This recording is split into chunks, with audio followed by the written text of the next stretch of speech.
have been waiting for this day since I started tracking my wardrobe a year ago.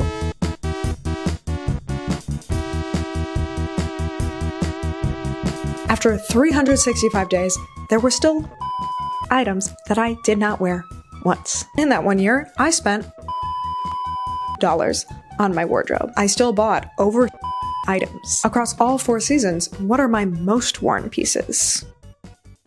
In March of last year, I logged all the clothing in my wardrobe in the cataloging app Index and started tracking what I wore every single day. 6 months ago, I did a 6-month check-in, which was already quite interesting, but a little seasonally skewed. And both myself and viewers in the comments were already excited to see what would be revealed after a full year of tracking. Thank you all so much for your interest and enthusiasm, by the way. It's so fun to see that other people are as into fashion data as I am. So finally, after a full year, I am here to report back on the composition of my wardrobe, what it's made up of, the usage of my wardrobe, what I actually wore, and the investment in my wardrobe, aka the money behind the clothes. And I'm standing, by the way, because I feel like I'm giving a presentation today. Is it adding to my credibility? Probably not. Like I said, I tracked all of this information through the app Index. I do also work with Index as a virtual personal stylist, so they give me free access to the premium subscription that shows me all of these stats. Thank you to Index for that. But this video isn't sponsored or anything, I just thought it would be fun and interesting. So without further ado, let's get into it, starting with composition. I will say the composition of what makes up my wardrobe has not changed much in 6 months, but A, I know you don't remember what I said in that previous video, and B, we do have access to some new information this time around. And if you don't care about what's in my wardrobe and you just want to see how I actually use it, that's fine, you can skip ahead. To start, let's get an idea of what we're working with. Altogether, including all of my clothes, outerwear, accessories, jewelry, bags, and pairs of shoes, I have 309 pieces cataloged, slightly less than the 320 I had 6 months ago. Still quite a large closet. Now let's look at some stats breaking down this large wardrobe. First off, where did these pieces come from? This is actually a new category Index has added since the last video, the ability to label items as bought, made, or gifts, which I find super interesting to have quantified, especially as someone who probably has more homemade items than the average person as an amateur sewist, and more gifted items than the average person as a fashion YouTuber slash influencer. And I actually went back through all the stuff I had already cataloged, starting from a whole year ago, and added this information because I wanted to see it totaled up. So here it is. The majority, of course, is things I bought myself at 75%. There's really nothing interesting to say about that. That's what you would mostly expect. Next, our second largest category is gifts at 19%. In this category, I tagged anything I have received as a gift or hand-me-down in my personal life, or any gifting I've received as part of my work as a YouTuber. This is kind of a wide range of sources even within gifts, and I would personally be very interested to know with other influencers how many of the gifts in their wardrobe are from their personal lives versus their professional lives. So I actually just went through and tallied up where each gift came from just to see, and it turns out it's actually almost exactly even. My wardrobe is roughly 10% gifts or hand-me-downs from friends and family, just in my personal life, and roughly 10% gifts from businesses or other creators as part of content or PR. All of which I feel very lucky to receive and do not take for granted. And if you're wondering specifically about the gifts versus hand-me-downs in my personal life, I know we're getting into the weeds here, but I just know I would be curious. That's also about half and half. So about 5% of my wardrobe is hand-me-downs that used to belong to someone else I know, and 5% are gifts that someone else specifically acquired to give to me. Finally, our last source category is self-made pieces at 6% of my wardrobe. This only includes things I have made totally from scratch. So I did not count anything altered or thrift flipped or upcycled here. Those are just in the bought or gift category, wherever they originally came from. But 6% of my wardrobe has been made from scratch by me. And I mean, that's a small percentage, but in a 300-piece wardrobe, it does mean I have fully made 18 pieces in my wardrobe, which is pretty thrilling. And every sewing project has used only secondhand fabric, so that's fun too. Our next categorical breakdown is the percentage of my wardrobe that is new versus secondhand. And this only includes the things I have marked as bought. In the last video, I had a lot of undefined items that were gifts or DIYs, but now those are in their own categories and not counted here. So hopefully this will be a much more accurate representation of the source of the things I have actually purchased, which are 80% secondhand. That makes a lot of sense to me. In recent years, I have shopped almost exclusively secondhand. Then it says 16% is new, that sounds about right. I do buy new these days from small businesses, so there's some of that. And there's also new things from generic stores or fast fashion, which I wouldn't typically buy clothes from now because I have no need to at this particular moment in my life, but I still have them from years ago. Then the last 4% is undefined, which honestly, I'm not sure what that is. I think I must have just missed some of the gifts or DIYs when I was going through and like relabeling them all. Or maybe some things where I couldn't remember where they came from. I'm really not sure. Sorry for the mystery. That's not very scientific of me. But luckily, this is a YouTube video, not a peer-reviewed article. So it's okay. There are actually even more stats about composition that I'm not going to get into here because it would get boring and too long. But I will throw them up on screen for those who are interested. There you go. Pause. Take a look. Now let's move on. The last section I do want to go over is composition by category of items, tops, bottoms, outerwear, etc. This was in the 6-month video, but there are some very minimal updates. Firstly, the numbers in some categories are slightly higher than they were 6 months ago, even though the overall number I see when I look at my wardrobe is lower. I realize this is because when I look at my closet, the archived section is not included, but when I look at my stats, the archive is included. And when I was in Wisconsin for the wintertime, I added a handful of pieces that I keep at my parents' house to wear when I'm there, and those are now in my archive section in the app. So basically, the wardrobe I'm accessing and using on the day-to-day is the 309 pieces, but the overall numbers are slightly higher, mainly because I've just cataloged more of those things I had stored in different places. With that said, the percentages are pretty much the same as last time. Not that you remember them in detail, but basically what I said last time is these fractions make sense to me. They feel appropriate for the way that I use my wardrobe. And if you want to hear more detail on that, or just more detail in general, I'll link that 6-month check-in in the description as well. I also have to take this moment to apologize for a grave error I made in that 6-month video. In that video, I said I had 103 tops, which is a lot, but it includes all my sweaters and vests too, and I experience all 4 seasons. So if you divide those 103 tops by 4 seasons, it was about 20 tops per season. If you divide it by season, it's like 20 tops per season. 100 divided by 4 is not 20. 100 divided by 5 is 20.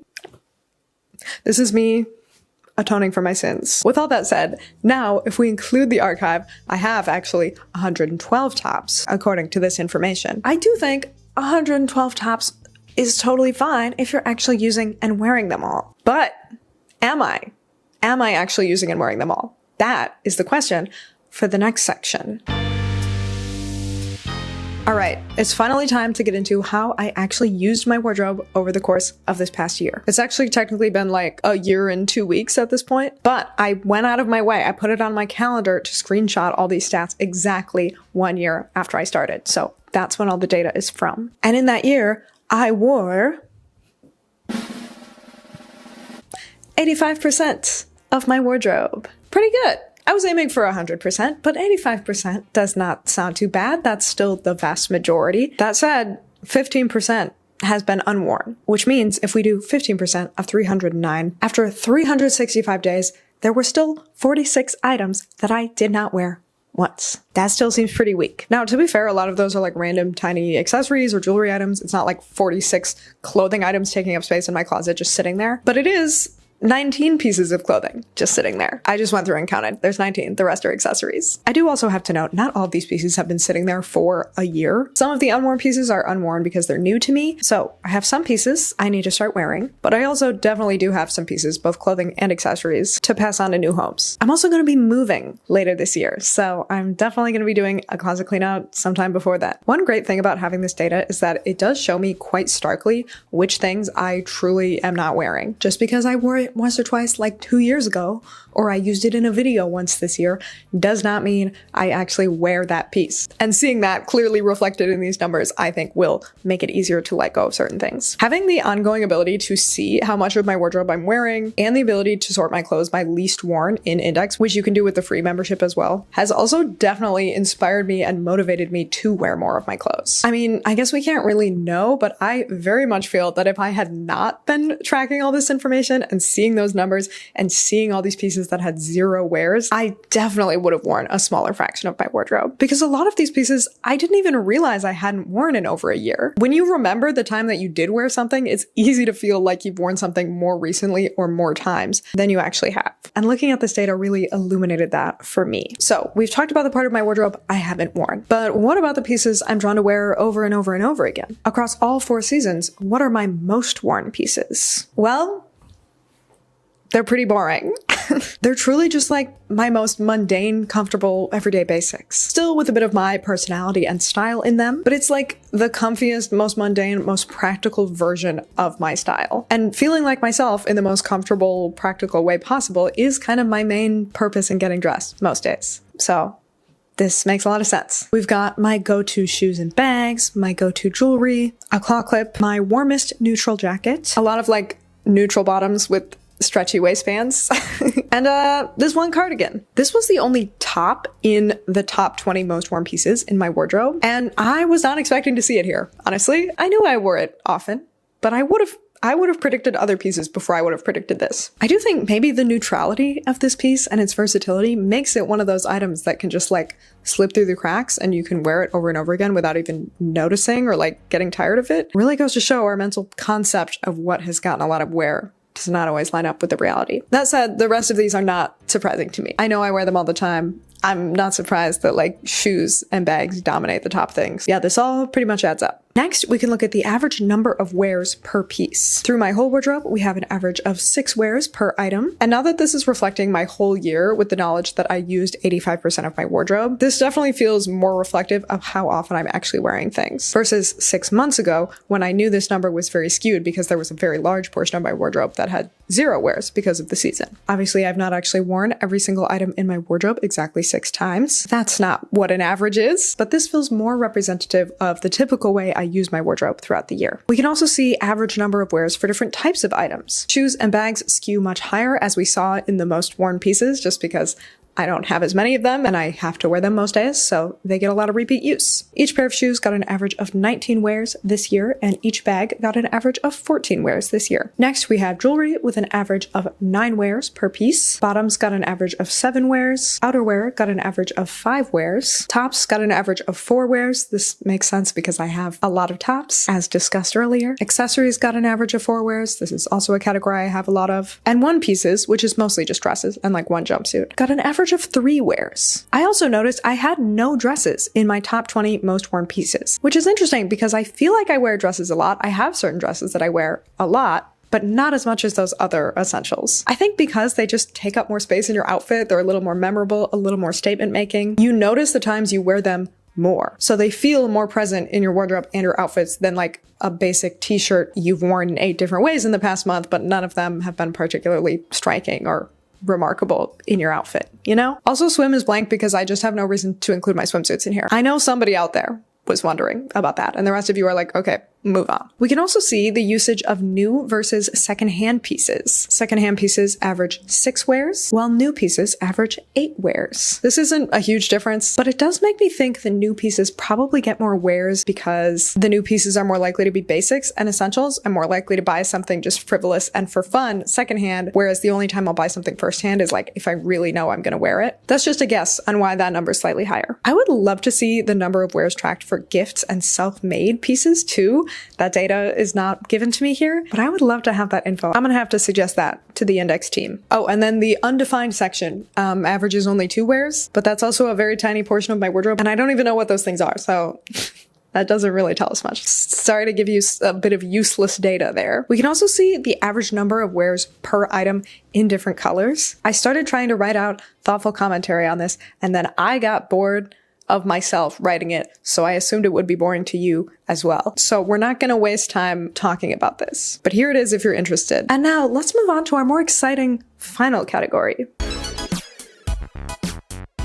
We are on to investment, the category I'm sure you've all been waiting for, because nobody ever wants to talk about money in public, but we're all very interested to know it about each other, I think. I'm definitely interested. So let's look at the money behind my closet. Last year, I started tracking what I was wearing in March, but I was already tracking my spending from the start of the year, just like in a spreadsheet separately for my own personal budgeting. So I was able to retroactively put in the amount of money I had spent on clothing from the start of 2024. This is all to say, we are going to be looking at the 2024 column as a reflection of 1 year of spending, because it contains the whole year, not just from March onward. And in that 1 year, I spent $492 on my wardrobe. You can see this year is already proportionately less. We'll talk about that later. This comes to about $40 a month on clothes, shoes, jewelry, accessories, anything I would catalog in here. Although, of course, my spending was more up and down than a consistent exact $40 every month. And as we can see, the majority of that spending was secondhand. Obviously, money can be quite a vulnerable topic. It's quite vulnerable to share anything about your finances, and I know not everyone will relate to the way I approach money and the way I have spent it on clothes. I'm sure for some of you, this amount will seem shockingly low, and for some of you, it might seem unattainably high. And I just want to say, whether your clothing budget is similar to mine or way higher or way lower, that does not mean there is anything wrong with your budgeting or the way you use your money. This budget works great for me with my income and living costs. I could probably spend more than this, but I just don't feel the need to. And those things are going to be different for everyone. I was trying to find the averages of what people spend on clothing in a year to include in this video, and I couldn't even pin that down. There are numbers all over the place. I think all the different numbers I saw were higher than this amount that I spent in 2024. So this seems to be lower than average, but I'm really not sure by how much. What I will say is this budget goes unbelievably further when you primarily thrift. Because as we can see here, my average spending per item in these different categories is much lower than it would be if I were shopping firsthand. My most expensive category is bags. And this actually isn't cut off by year. This is from the start of 2024 all the way to now. But regardless, the average amount I spent on a bag in that year and 3 months was $12. The average amount I spent on an outerwear piece was $11. Tops were $10 on average. Shoes, $8. One pieces, which really just means dresses, were $7. Bottoms were $5 on average. And jewelry was $5 on average. So we can see with these numbers, the things I bought cost me like $8 on average. So with this total spend of $492, that means I still bought over 60 items, which is objectively more than enough. Clearly was not just clothing I needed, but also just clothing I wanted to wear that brought me joy. And thrifting makes that a lot more possible on a smaller budget, while also, of course, being more sustainable and ethical than most firsthand shopping options. If this video feels like thrifting propaganda, it's because it is. I actually also personally just chose to track everything I bought for my wardrobe in 2024 by putting them all in like a little capsule in the index app, so I can see the number and which pieces specifically I bought. It was 61 pieces, and honestly, having that counted up and seeing them all there really made me realize I wanted to shop more intentionally in 2025, especially because I can see which pieces it is, and I can see that lots of them have become favorites and gotten lots of wear, but also a lot of them haven't. So far this year, I have really been trying to be more mindful and intentional with what I bring into my possession. And so far this year, in 3 months, I have only bought 6 items. Last year, I bought an average of 20 items per 3 months. So I'm already vastly improving so far. Finally, we are getting into not just spending, but whether that spending was worth it with cost per wear. First, since we've been talking about thrifting, let's look at cost per wear of new things versus secondhand. It shows here that the average cost of wear of things I bought new in the past year is $8 per wear, while the average cost per wear for secondhand things I bought in the past year is $2. Clearly, this shows that thrifting is not just a lower cost up front, but also a lower cost per wear. $8 isn't terrible for new things, since this is only for the new things I bought in the past year or so. But I mean, if we could get it down to $2, that would be a lot better. Honestly, this might just be reflecting that one of the very few new things I bought in the past year was this merch sweatshirt for my sister's business, and it was a little pricier, and I bought it in December. So this cost per wear might really just be reflecting the cost per wear of this sweatshirt so far. We can also look at the average cost per wear in different categories. For my total wardrobe, it is $3 currently. Again, based only on the things I bought since I started tracking. Ultimately, if this included the costs and the number of wears for everything in my wardrobe from like the beginning of my adult life, I have no idea what it would be. I assume it would be lower than this, but I really couldn't tell you. Outerwear and accessories are higher. Man, I literally just like thrifted too many jackets 1 month last year, and I'm still recovering. We're still in the aftermath. I have got to give those guys some more wear. The accessories, I don't know why those are higher. Maybe I don't wear my accessories enough, or maybe it's because I just bought a hat from a small business that was $20 that I haven't worn yet. Who knows? Could go either way. And then the rest is all $1 to $2, which I think is a pretty great cost per wear for this amount of time. Overall, I'm feeling pretty good about this. All right, y'all. Finally, to close this out, I just thought it would be fun to show you the outfits I actually wore every day throughout the past year, which I have tracked and added to the calendar each day. So you can see what I wore each and every day for the past 12 months reflected here. Some days have nothing because I didn't get dressed. I just wore pajamas all day. Otherwise, this is what I wore every day. And if I had to change clothes, for some reason I had 2 outfits in the day, whichever outfit is better is the one that's displayed. And the other outfit is still logged in the app as having been worn, but it's just not like the cover image for that little slot in the calendar. So you're not missing out on any good outfits with those ones. Looking through all these, I honestly feel like you can see my outfits improving throughout the year as I tracked them. I feel like keeping track of this information and keeping track of what I hadn't been wearing really pushed me to wear those unworn pieces, wear new combinations, not just repeat the same thing all the time. It definitely inspired more variation and creativity for me. I mean, maybe my everyday outfits got better completely independently of doing this, but having used it like every day to put together my outfits and put together new outfit ideas and look for inspiration, I definitely think it was a factor. And with that, we've done it. That is everything I have to report on my wardrobe after tracking it for an entire year. I have no particular plans for another future video on these stats, but I know I'm going to keep using this app and keep tracking everything every day just because I like it and it's fun for me. So who knows? If any of you track your wardrobe, I would love to hear how yours might be similar or different to mine in the comments. As a work from home, thrifty, DIY, full-time fashion YouTuber, I can imagine mine might be pretty different from those with other lifestyles, or maybe it'll be unexpectedly similar. So feel free to share and compare. Thanks so much for spending all this time with me today. I hope you found it enjoyable and interesting. And I heard if you leave a comment, watch another video, like maybe the 6-month tracking my wardrobe video, if you haven't seen it, and subscribe, you will never publicly make a very obvious mistake in very simple math that you don't notice until it's published for the world to see. It's fine. It's fine. I'm over the math mistake. It's not doing any sort of damage to my self-esteem. Okay. Thanks for watching. Bye.